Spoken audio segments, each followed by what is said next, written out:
RBI Baseball was the first hit baseball game on the NES.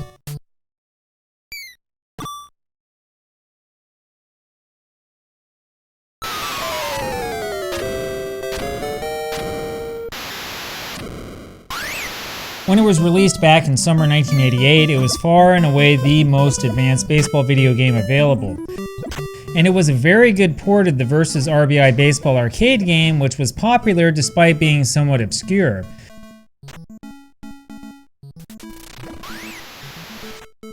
And so it was natural that Tengen was going to come out with the sequel.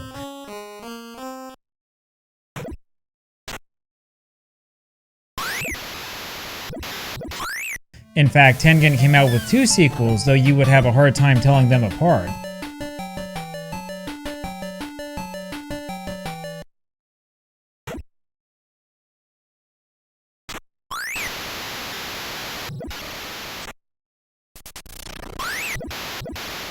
But the story behind the RBI Baseball sequels is a little bit more complicated than just that. The truth is that the 2 later RBI Baseball games were not just a data update with a couple of graphical additions. It was also really a direct slap to the face of Nintendo. In other words, this was Tengen making a direct challenge to Nintendo. It wanted to show Nintendo that it could make more money creating games compatible with Nintendo's system without following Nintendo's arbitrary rules. But before we can dig into all of that, we really need to dig a little bit deeper into the background story.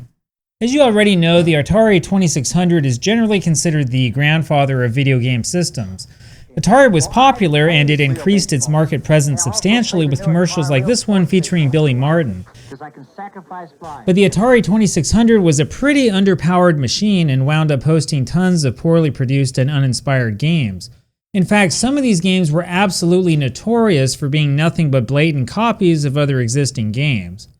So basically, there was no way in those days that Atari could prevent other companies from manufacturing games for its Atari 2600 system. In fact, Atari couldn't even stop other companies from making other video game systems that would run its own games. And so as a result, the early 1980s were a real mess for video games. So for example, Mattel's Intellivision had an add-on called the System Changer that would let you play your Atari 2600 games. The ColecoVision had a similar expansion module, one that got Atari mad enough to sue the company for copyright infringement. That case wound up being settled out of court, but the general perception was that Atari had basically no control over its own product. Atari tried to fix things with the 5200 in 1982, but numerous issues with that system caused it to be a failure. And by the time the Atari 7800 came out in 1986, the Nintendo Entertainment System was already so much more advanced that there was basically no way for Atari to compete. Now, there's this misconception out there that the video game crash of 1983 was caused by Atari not being able to limit the types of games that could be released for its system. Actually, when you dig into it, you'll find that the crash was probably more caused by some general economic reasons, especially in the United States, instead of specific policies by Atari. In other words, that type of thought generally comes from Nintendo, as we'll see in a second. The thing is that when Nintendo decided to release its Famicom in the United States, it insisted on maintaining complete control over every single game that came out for its system, using Atari's experience as the excuse for this. Of course, the earliest Nintendo Entertainment System releases were all these so-called black box games, and they were released by Nintendo itself. The first third-party company to release NES games was Bandai back in 1986. But Nintendo wanted to limit the number of games these third-party companies came out with in hopes of increasing the quality of the product. Not all of these games are all-time classics, of course, but at least they were better than Chase the Chuckwagon. But the thing that made Nintendo of America different is that the company devised a hardware system to force third-party companies to go through its system of doing things in order to create games for the NES. Unlike the old Atari 2600, you couldn't just make Nintendo-compatible games if you felt like it. You had to deal with the infamous lockout chip. That would be this chip right here, also known as the Checking Integrated Circuit chip or the 10NES system. Basically, the CIC chip would communicate with the chip in each cartridge to make a sort of handshake, and the system would only work once that chip was unlocked. And so when you look at an NES board like this one, you can see the corresponding lockout chip on the left-hand side. It's this little chip right here. Now, the Famicom did not have a lockout chip in Japan, and as a result, the system had a number of issues over the years with unauthorized cartridges, especially carts that were made in Taiwan. Now, usually Nintendo was frustrated because those games tended to be low quality and very sloppy, and sometimes the games were not engineered correctly, which means that it could do damage to your system if you tried to play them. At least that's the sort of excuse that Nintendo used for the lockout system. In the name of avoiding games like some of the notorious X-rated Atari 2600 games, Nintendo demanded approval on the games, the packaging, the artwork, and the commercials. Third-party companies were forced into a contract that required them to order a minimum number of cartridges from Nintendo, for which the company would be charged around $10 per cartridge. The licensees could only release 5 games a year on the NES and had to agree to a 2-year exclusivity contract for each game. This gave the NES a huge amount of market position.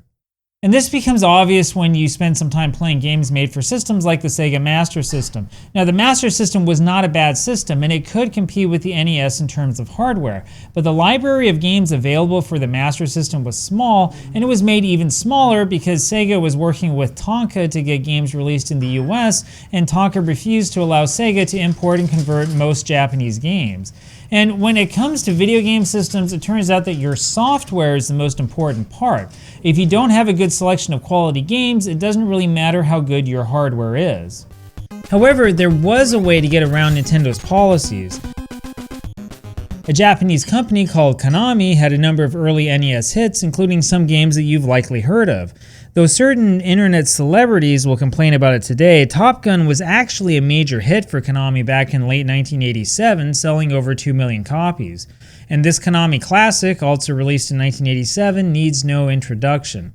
Anyway, to get around Nintendo's rules, Konami decided to form a subsidiary company called Ultra Games, effectively allowing the company to produce as many as 10 NES games per year. You know about Ultra Games because of ports like Metal Gear. But Ultra's most famous game was Teenage Mutant Ninja Turtles, a 1989 game that wound up being one of the best-selling games in the history of the NES. It's actually not clear that Nintendo was all that upset about Konami's deceptive practices, since Teenage Mutant Ninja Turtles wound up being a multi-million-dollar franchise, and since the game wound up being an NES exclusive for years. But the big question is whether the exclusivity rules actually made for better quality games. And seriously, you know what? You guys don't even need me to answer that question because you already know how I feel about the crappy games on the NES. I mean, Ultra Games also came out with Base Wars.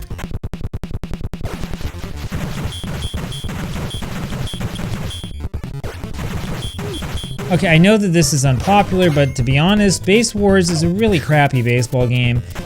And it's an even worse fighting game.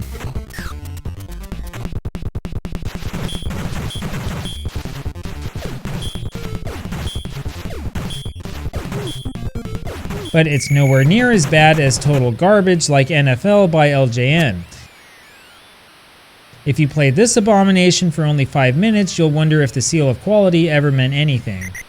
Anyway, my opinion is that the seal of quality and the lockout chip had nothing to do with the quality of the games, and it had everything to do with Nintendo maintaining control over third-party game developers.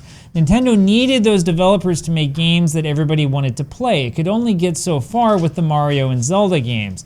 But Nintendo's policies were aggressively monopolistic, and in hindsight were really sketchy. The big controversy came in early summer 1988 when there was a shortage of so-called SRAM or static RAM chips that caused a crisis. While it's still not clear whether this is true or not, companies did accuse Nintendo then of exaggerating the crisis by artificially limiting the number of games that were released. Now, this did impact Nintendo as well. In fact, this shortage is the chief reason why the North American release of Super Mario Bros. 3 was delayed. The big issue here, though, was not whether there was a shortage or not, but rather why third-party companies had to buy the hardware at a premium price from Nintendo instead of searching for their own replacements. And I do think a lot of people these days misunderstand how this worked, including people in the comment section. If you wanted to make an NES game, you had to get your license application approved. Then you'd have to have the game itself, accepted by Nintendo, along with all of the marketing material and all that stuff.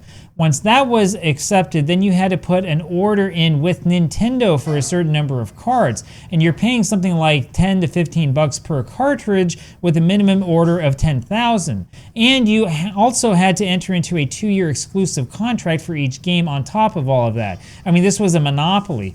The only way that you could make games for Nintendo's popular system, however, was by obeying its rules, and Nintendo's gatekeeper was that lockout chip. Back in 1984, in reaction to the great video game crash, Atari split into two distinct companies, Atari Corporation and Atari Games. The Atari Corporation pushed away from creating video games and towards creating computer hardware. It hoped to duplicate the success that Commodore had a few years earlier. Atari Corporation's most well-known product was probably the Atari Jaguar, which came out about a decade later and wound up being a major commercial flop. Now, the other side of Atari was called Atari Games. In February 1985, the American branch of Namco bought a majority interest in Atari Games and got it at a pretty cheap price. According to David Sheff, it was only a little over $10 million, which is insane when you consider how big Atari had been just 3 years earlier. But it really was a major gamble at the time. Now, Atari Games had an arcade hit in 1985 that was called Gauntlet. That's a game that I'm willing to bet that all of us have played at some point in time or another. But the arcade market really wasn't doing anywhere near as good as it was in like 1981 and 1982. And eventually, the men running Atari Games decided that they were going to give Nintendo a try. Because Atari Games was not allowed to use the Atari name on home video game consoles, its new owners decided to create a subsidiary that they called Tengen. That would be this Japanese word, Tengen, or Tianyuan in Chinese. It refers to the point at the center of the board in a classical game of Go, and it is also a word used to refer to the winner of a Go tournament. So it's interesting, the name Atari is also a reference to the game Go, but of course the symbolism has been lost on a generation of American gamers. Now, Namco's biggest success in Japan at that time was undoubtedly Family Stadium for the Famicom. Family Stadium, or Famista, came out in late 1986 and it was a smash hit. It led to numerous sequels. Namco decided to release Family Stadium as an arcade game in North America in 1987. This was versus RBI Baseball.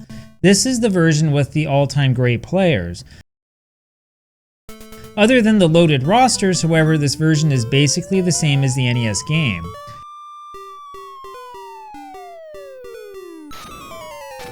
And of course, the Versus system itself was basically a Famicom done up as an arcade machine. This is something a number of video game manufacturers did in the 80s and early 90s. In other words, Atari Games was basically working directly with Nintendo when this unit came out back in 1987. Versus RBI Baseball was a hit in the arcades, and it made it clear to Atari, or Tengen, that the game really needed to come out on the NES in North America.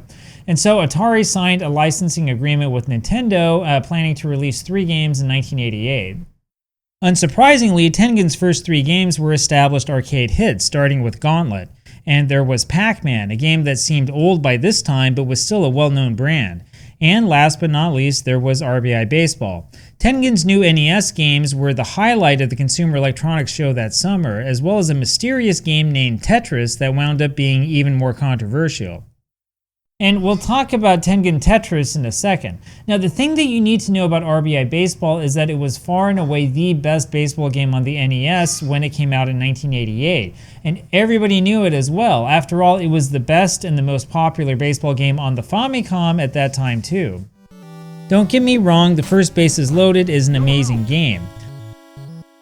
However, it's slow and clunky, even though Jaleco's North American version is significantly faster than the Japanese original.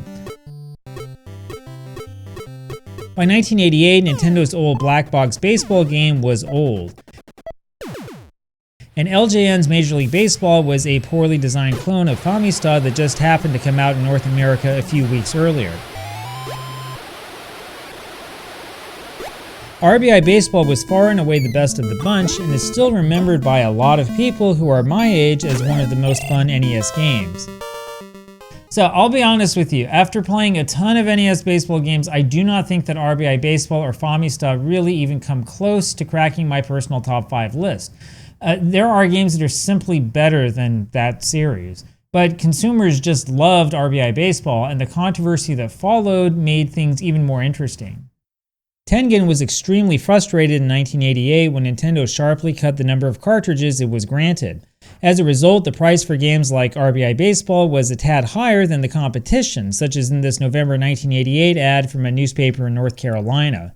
And at some point in time, Tengen decided that it was going to work around Nintendo instead of working with the company. So it's not entirely clear when this happened. There are some sources that say it was early as August 1988, but at any rate, we know that the two companies had a major falling out in December 1988, and that's when things went a little bit crazy. On December 12, 1988, Tengen filed suit against Nintendo for antitrust violations and put out its own versions of its NES games the same day, versions that were compatible with the system. These were the famous black cartridge versions of Tengen games, and there were a ton of these all over the place in the late 80s and early 90s. As a direct shot at Nintendo, Tengen even included its own seal of quality on the back of its cartridges. Of course, to get the games to work on the NES, Tengen needed to figure out a way around that lockout chip, and the problem is that Tengen needed to have its own chip with the right key. Tengen tried to reverse engineer the lockout system at first, but it had no success. But eventually the company realized that the famous 10NES lockout chip had been registered with the US Copyright Office.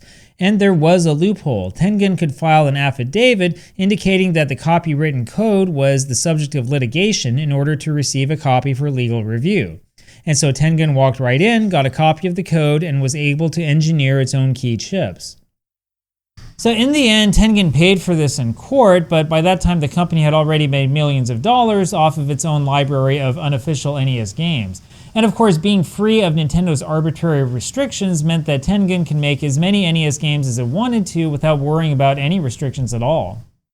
Tengen succeeded in doing this, of course, releasing numerous games under its own label, most of which were conversions of Namco games. Of course, the number of games isn't quite as important as the quality, and these games were very competitive with other NES games. That's a huge contrast with the later unlicensed NES games, most of which were hot garbage. Tengen also had attractive full-page, full-color ads in major video game magazines, which is something that none of the other unlicensed companies could match. And it was a pretty aggressive move to feature the NES in the ad as well. Now, the legal wrangling between Nintendo and Tengen was pretty fierce, and this is probably the best time to tell a little bit of that story about Tengen Tetris. I'll try to make this as simple and straightforward as I can, but the story is honestly really complex and kind of bizarre. Tetris was created by a man named Alexei Payetnov in the Soviet Union back in 1985. The game was incredibly popular throughout Russia. Eventually, a copy of the game wound up with a man named Robert Stein, who went on to purchase the rights with the goal of reselling them. Stein sold the rights to Mirsoft and Spectrum Holobyte for everything but the arcade and handheld versions of the game.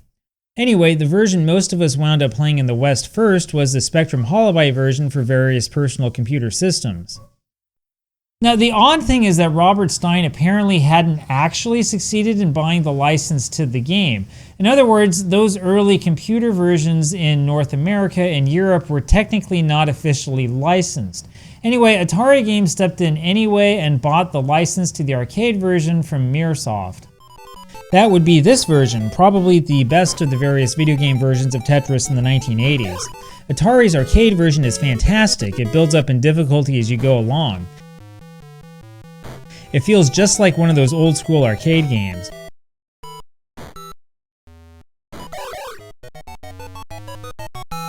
Anyway, Atari licensed the game to Sega for the Japanese version, which wasn't quite as good. And a little bit later in 1988, Atari made this version for Nintendo's Versus arcade system, Versus Tetris. The graphics here are pretty bad, as you can see. So, mind you, this is before Tengen and Nintendo had their split. So Nintendo knew that Atari Games had made an arcade version of Tetris, obviously, and it also knew that Tengen was planning on making a Tetris game for the NES. I mean, after all, Tengen showed it off during the CES that summer. We just saw the article about that. Anyway, Nintendo decided to jump the gun and started negotiating directly with the Soviets for the exact same rights to the same game. In the end, Nintendo signed a contract for the rights to the video game versions of Tetris in February 1989. That May, Tengen released its version of Tetris in North America and filed a lawsuit against Nintendo claiming that it was the rightful owner of the port. Now, those of you who are my age probably grew up hearing that the Tengen version was the superior version of Tetris on the NES. I still think that's the case. The Nintendo version is not bad, but it's just not quite the same.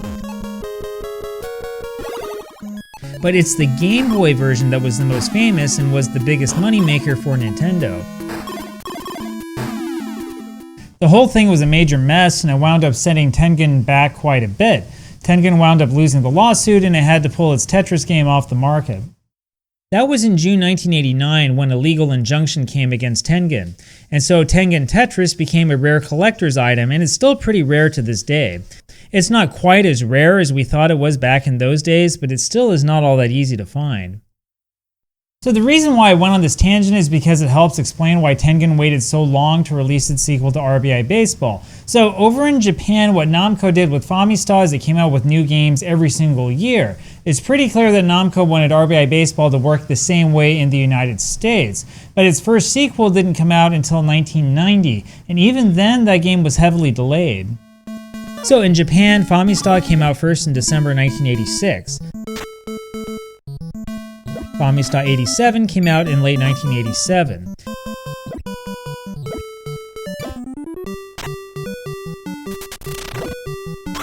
And the series progressed with a new game every year.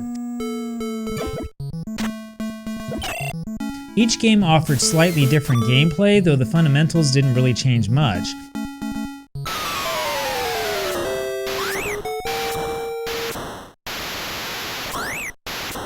And critics have claimed that Namco rarely offered anything more than a roster update.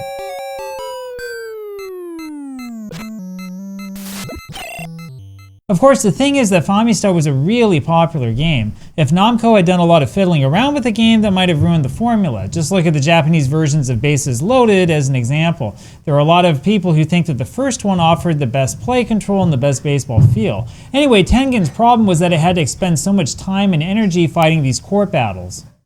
RBI Baseball 2 was promised as early as January 1990. I could find references to it in May 1990, but with no release date. Now, since Tengen didn't have to do business with Nintendo anymore, it could sell its cartridges at a discount like you see here. But notice that there's no RBI Baseball 2 listed, and this is from June 1990. In fact, the first evidence I could find of this game being released didn't come until August 1990. That's about 8 months after the first article came out. And this is for a game that was essentially the original RBI Baseball except with more teams and a skin update. Well, the graphics were totally overhauled actually, it's more than just a minor skin update. But the game is the same as the original RBI Baseball.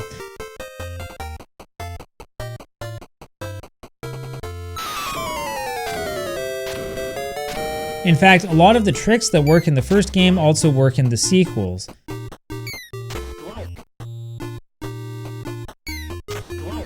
Now, the best part of this game is that you can play as any of the 26 Major League teams, and the players are all there, which actually is really cool. In fact, you've got a much larger bench in this game than in the first game. However, you still only have 4 starting pitchers to choose from.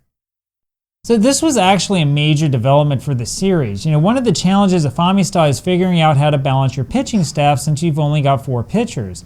It's not so bad if you're just playing a single game, but if you play a full series of games like you're supposed to, you'll find it's really hard to win because you'll come up to an important game with only 1 or 2 pitchers available in the bullpen.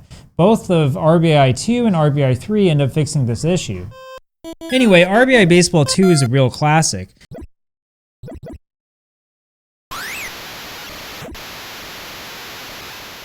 And of course, it comes with that Major League Baseball Players Association license. Now, this is a key since most kids wanted to play with their favorite players.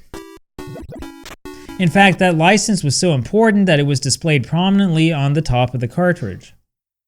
So you remember my complaints about Major League Baseball by LJN? I mean, there's a lot of them, right? But part of my complaint was that the advertising strategy was just to get the Major League Baseball license and pay very little attention to, the game. Well, RBI 2 and 3 have kind of similar issues. They got the player names all right, but the gameplay in both of these games is still not really that great. RBI 3 came out in 1991 and is basically RBI 2 but with more teams. Now the cool thing is that you can play with division-winning teams from almost the entire decade of the 1980s. A lot of players are represented by initials instead of names, but you can figure out who they are. But the gameplay is essentially the same as the first RBI Baseball, which means that fielding is a chore. In fact, the more that I play these games, the more I realize that really nothing has changed.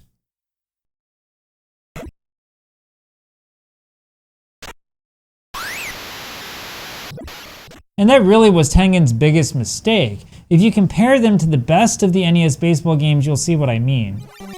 For example, you can grow your players in baseball stars, creating a sort of baseball drama that really is captivating. But you can't do that in the later RBI baseball games, even though they came out after Baseball Stars. As a result, those later games are pretty repetitive since nothing ever changes. You have superpowers in Baseball Simulator 1000, which can make totally bizarre things happen. In Bad News Baseball, you can actually throw the ball when you're fielding, something that is missing in almost every NES baseball game. Little League World Series has a story mode that is unlike any other.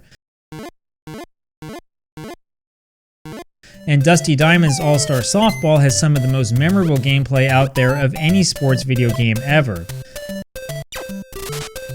RBI Baseball feels kind of old-fashioned and basic when you compare it to the Big Five. Of course, so does every other NES game. But the thing is that Famitsu eventually felt like it was moving on and developing. RBI Baseball on the NES instead felt like it was the same game over and over and over again. I mean, it's okay, but it really has not aged all that well, and then they tried to port this game to other platforms. RBI Baseball 2 also had an MS-DOS release, so ignore the awful colors. I made the wrong selection when I set this up. Anyway, this game is almost completely unplayable. I mean, it is RBI Baseball 2, alright, but I'm not sure why this game is even a thing. I mean, part of it is obvious, right? Tengen didn't have to worry about Nintendo's stupid exclusive rights problem anymore, and so it could come out with a game on any platform that it wanted. It's just that the PC board is really, really bad. But the MS-DOS port looks great when you compare it to the Amiga port. The Amiga port has kind of nice graphics, but the gameplay is horrible.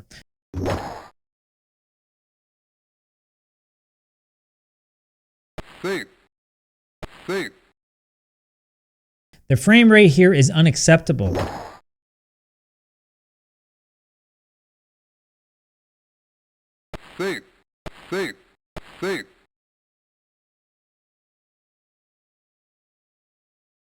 Every single play results in some sort of stupid graphic on the scoreboard. And worst of all, this game is simply not any fun at all.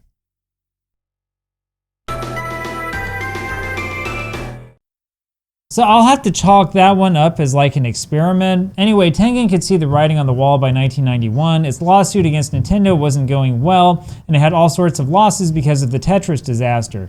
And so Tengen started to make games for the Sega Genesis, including RBI Baseball.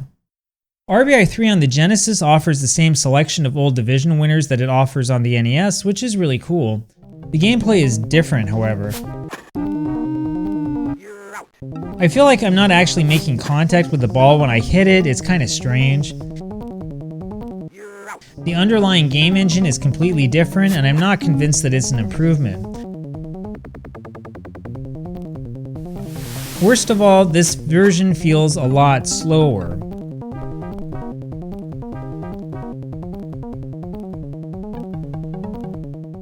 But that's what the future held for RBI Baseball. Tengen went over to the Genesis, which saw RBI 4, RBI 94, and RBI 95. Now, there are people out there who like those games, though frankly, I'm really not one of them. It's possible that I haven't played them enough, though. Maybe I should play a little bit more here on this channel, and we can evaluate them all together. By June 1994, Atari Games and Nintendo had completely settled out of court, and the lawsuits finally went away.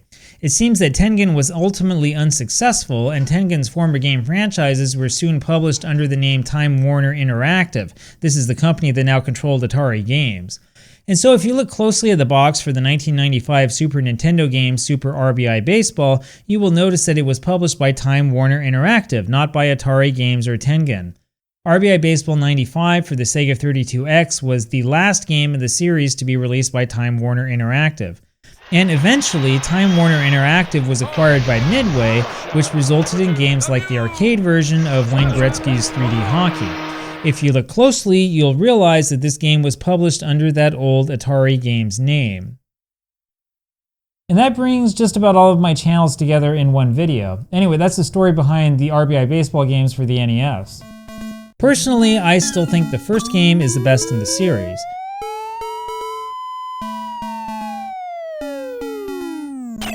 There's just something about those graphics that makes me feel at home.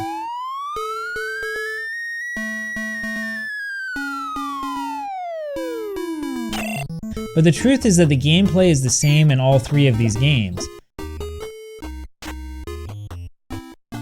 It's really just a matter of personal preference, depending largely on which game you grew up playing.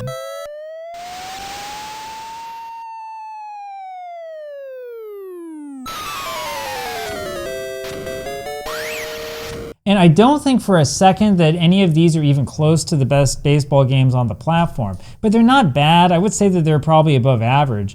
And I firmly believe that they are better than the Sega versions that came later. It's just a shame that Namco didn't decide to import the Famicom games instead.